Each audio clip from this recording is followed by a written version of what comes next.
Aretha Franklin, the undisputed Queen of Soul, who sang with matchless style on such classics as Think, I Say a Little Prayer and her signature song, Respect, and stood as a cultural icon around the globe, has died at age 76 from advanced pancreatic cancer. Publicist Gwendolyn Quinn tells the Associated Press through a family statement that Franklin died Thursday at 9:50 a.m. at her home in Detroit. The statement said, Franklin's official cause of death was due to advanced pancreatic cancer of the neuroendocrine type, which was confirmed by Franklin's oncologist, Drive. Philip Phillips of Carmano's Cancer Institute, in Detroit. The family added, in one of the darkest moments of our lives, we are not able to find the appropriate words to express the pain in our heart. We have lost the matriarch and rock of our family. The love she had for her children, grandchildren, nieces, nephews, and cousins knew no bounds. The statement continued, we have been deeply touched by the incredible outpouring of love and support we have received from close friends, supporters and fans all around the world. Thank you for your compassion and prayers. We have felt your love for Aretha and it brings us comfort to know that her legacy will live on. As we grieve, we ask that you respect our privacy during this difficult time. Funeral arrangements will be announced in the coming days. Aretha helped define the American experience. In her voice, we could feel our history, all of it and in every shade, our power and our pain, our darkness and our light, our quest for redemption and our hard-won respect. The Queen of Soul rest in eternal peace. Twitter.com/BFAskLK5 Barack Obama at Barack Obama, August 16, 2018. Franklin, who had battled undisclosed health issues in recent years, had in 2017 announced her retirement from touring. A professional singer and accomplished pianist by her late teens, a superstar by her mid-20s, Franklin had long ago settled any arguments over who was the greatest popular vocalist of her time. Her gifts, natural and acquired, were a multi-octave mezzo-soprano, gospel passion and training worthy of a preacher's daughter, taste sophisticated and eccentric, and the courage to channel private pain into liberating song. She recorded hundreds of tracks and had dozens of hits over the span of a half-century, including 20 that reached #1 on the R. But her reputation was defined by an extraordinary run of top-10 smashes in the late 1960s, from the morning after bliss of You Make Me Feel Like a Natural Woman, to the wised-up Chain of Fools to her unstoppable Call for Respect. Her records sold millions of copies, and the music industry couldn't honor her enough. Franklin won 18 Grammy Awards. In 1987, she became the first woman inducted into the Rock and Roll Hall of Fame. Fellow singers bowed to her eminence and political and civic leaders treated her as a peer. The Rev. Martin Luther King Jr. was a longtime friend, and she sang at the dedication of King's Memorial, in 2011. She performed at the inaugurations of Presidents Bill Clinton and Jimmy Carter, and at the funeral for civil rights pioneer Rosa Parks. Clinton gave Franklin the National Medal of Arts. President George W. Bush awarded her the Presidential Medal of Freedom, the nation's highest civilian honor. In 2005, Aretha Franklin performs at the inauguration of President Obama from Obama White House on Vimeo. Franklin's best-known appearance with the president was in January 2009, when she sang My Country 'Tis of Thee at Barack Obama's inauguration.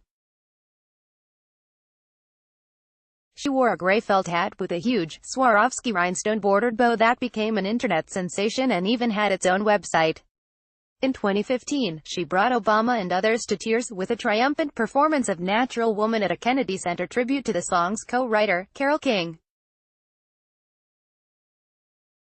Franklin endured the exhausting grind of celebrity and personal troubles dating back to childhood. She was married from 1961 to 1969 to her manager, Ted White, and their battles are widely believed to have inspired her performances on several songs, including Sweet Sweet Baby, Since You've Been Gone, Think, and her heartbreaking ballad of despair, Ain't No Way. The mother of 2 sons by age 16, she later had 2 more. She was often in turmoil as she struggled with her weight, family problems and financial predicaments. Her best-known producer, Jerry Wexler, nicknamed her Our Lady of Mysterious Sorrows. Franklin married actor Glenn Turman in 1978 in Los Angeles but returned to her hometown of Detroit the following year after her father was shot by burglars and left semi-comatose until his death in 1984. She and Turman divorced that year. In this April 17, 1978 photo, Aretha Franklin, her son Kaka, and her new husband, Glenn Turman, arrive at a Los Angeles hotel for their wedding reception. AP photo, Doug Pizak. Despite growing up in Detroit, and having Smokey Robinson as a childhood friend, Franklin never recorded for Motown Records. Stints with Columbia and Arista were sandwiched around her prime years with Atlantic Records. But it was at Detroit's New Bethel Baptist Church, where her father was pastor, that Franklin learned the gospel fundamentals that would make her a soul institution. Aretha Louise Franklin was born March 25, 1942, in Memphis, Tennessee. The Rev. C.L. Franklin soon moved his family to Buffalo, New York, then to Detroit, where the Franklins settled after the marriage of Aretha's parents collapsed and her mother, and reputed sound-alike Barbara, returned to Buffalo. C.L. Franklin was among the most prominent Baptist ministers of his time. He recorded dozens of albums of sermons and music and knew such gospel stars as Marianne Williams and Clara Ward, who mentored Aretha and her sisters Carolyn and Irma. Both sisters sang on Aretha's records, and Carolyn also wrote Ain't No Way and other songs for Aretha. Music was the family business, and performers from Sam Cooke to Lou Rawls were guests at the Franklin house. In the living room, the shy young Aretha had friends with her playing on the grand piano. Aretha Franklin, left, is seen with her father, Pastor C.L. Franklin, and her sister, Caroline, in an undated photo from the New Bethel Baptist Church in Detroit. New Bethel Baptist Church, AFP, Getty Images. Franklin occasionally performed at New Bethel Baptist throughout her career. Her 1987 gospel album One Lord, One Faith, One Baptism was recorded live at the church. Her most acclaimed gospel recording came in 1972 with the Grammy-winning album Amazing Grace, which was recorded live at New Temple Missionary Baptist Church in South Central Los Angeles and featured gospel legend James Cleveland. Along with her own father, Mick Jagger was one of the celebrities in the audience. It became one of the best-selling gospel albums ever. The piano she began learning at age 8 became a jazzy component of much of her work, including arranging as well as songwriting. If I'm writing and I'm producing and singing, too, you get more of me that way, rather than having 4 or 5 different people working on one song, Franklin told the Detroit News in 2003. Franklin was in her early teens when she began touring with her father, and she released a gospel album in 1956 through JVB Records. 4 years later, she signed with Columbia Records producer John Hammond, who called Franklin the most exciting singer he had heard since a vocalist he promoted decades earlier, Billie Holiday. Franklin knew Motown founder Berry Gordy Jr. and considered joining his label, but decided it was just a local company at the time. President George W. Bush awards singer Aretha Franklin the Presidential Medal of Freedom Award, the highest civilian award, in the East Room of the White House in Washington, November 9, 2005. Lawrence Jackson, A.P. Franklin recorded several albums for Columbia Records over the next 6 years. She had a handful of minor hits, including Rock-A-Bye Your Baby with a Dixie melody and Runnin' Outta Fools, but never quite caught on as the label tried to fit into her a variety of styles, from jazz and show songs to such pop numbers as Mockingbird. Franklin jumped to Atlantic Records when her contract ran out in 1966, but the years at Columbia also taught her several important things, critic Russell Gersten later wrote. She worked hard at controlling and modulating her phrasing, giving her a discipline that most other soul singers lacked. She also developed a versatility with mainstream music that gave her later albums a breadth that was lacking on Motown LPs from the same period. Most important, she learned what she didn't like to do what she was told to do, at Atlantic. Wexler teamed her with veteran R.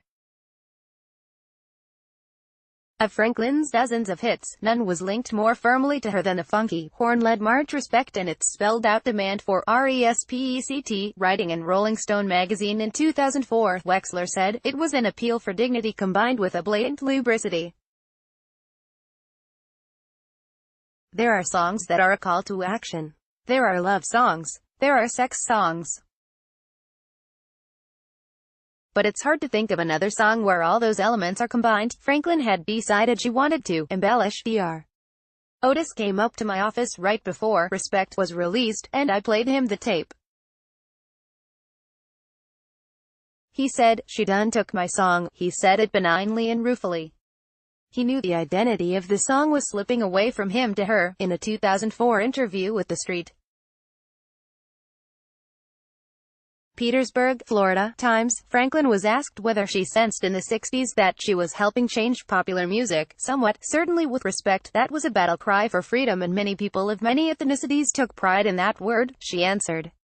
"It was meaningful to all of us." James Brown and Aretha Franklin performed during the show Friends, Set Fire to the Soul, 1988.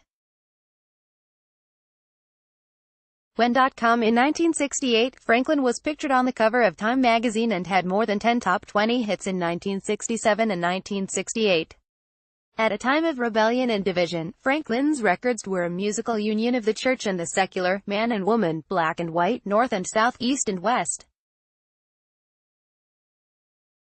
They were produced and engineered by New Yorkers Wexler and Tom Dowd, arranged by Turkish-born R.I.P. Martin and backed by an interracial assembly of top session musicians based mostly in Alabama. Her popularity faded during the 1970s despite such hits as The Funky Rocksteady and such acclaimed albums as The Intimate Spirit in the Dark. But her career was revived in 1980 with a cameo appearance in the smash movie, The Blues Brothers, and her switch to Arista Records. Franklin collaborated with such pop and soul artists as Luther Vandross, Elton John, Whitney Houston and George Michael, with whom she recorded a No. 1 single, Knew You Were Waiting for Me. Her 1985 album Who's Zoomin' Who received some of her best reviews and included such hits as the title track and Freeway of Love. She sang and played magnificently, and we all wept. We were witnessing the greatest soul artist of all time. I adored her and worshipped her talent. God bless her. My condolences to all her family and friends. We shared the same birthday, and that meant so much to me. Elton John, at Elton Official, August 16, 2018. Critics consistently praised Franklin's singing but sometimes questioned her material. She covered songs by Stephen Sondheim, Bread, the Doobie Brothers. For Aretha, anything she performed was soul. From her earliest recording sessions at Columbia, when she asked to sing Over the Rainbow, she defied category. The 1998 Grammys gave her a chance to demonstrate her range. Franklin performed Respect, then, with only a few minutes' notice, filled in for an ailing Luciano Pavarotti and drew rave reviews for her rendition of Nessun Dorma, a stirring aria for tenors from Puccini's Turandot. "I'm sure many people were surprised, but I'm not there to prove anything," Franklin told the Associated Press. Not necessary. Aretha Franklin performs in concert at the Mann Center for the Performing Arts in Philadelphia August 26, 2017. Owen Sweeney, Envision, AP fame never eclipsed Franklin's charitable works, or her loyalty to Detroit. Franklin sang the national anthem at Super Bowl in her hometown in 2006, after grousing that Detroit's rich musical legacy was being snubbed when the Rolling Stones were chosen as halftime performers. "I didn't think there was enough Detroit representation, by any means," she said. "And it was my feeling, how dare you come to Detroit, a city of legends, musical legends, plural, and not ask one or two of them to participate. That's not the way it should be." Franklin did most of her extensive touring by bus after Redding's death in a 1967 plane crash, and a rough flight to Detroit in 1982 left her with a fear of flying that anti-anxiety tapes and classes couldn't help. She told Time in 1998 that the custom bus was a comfortable alternative. "You can pull over, go to Red Lobster. You Can't Pull Over at 35,000 Feet. She only released a few albums over the past 2 decades, including A Rose Is Still a Rose, which featured songs by Sean, Diddy, Combs, Lauryn Hill and other contemporary artists, and So Damn Happy, for which Franklin wrote the gratified title ballad. Franklin's autobiography, Aretha, From These Roots, came out in 1999, when she was in her 50s. But she always made it clear that her story would continue. Music is my thing, it's who I am. I'm in it for the long run, she told the Associated Press in 2008. I'll be around, singing, what you want, baby I got it, having fun all the way.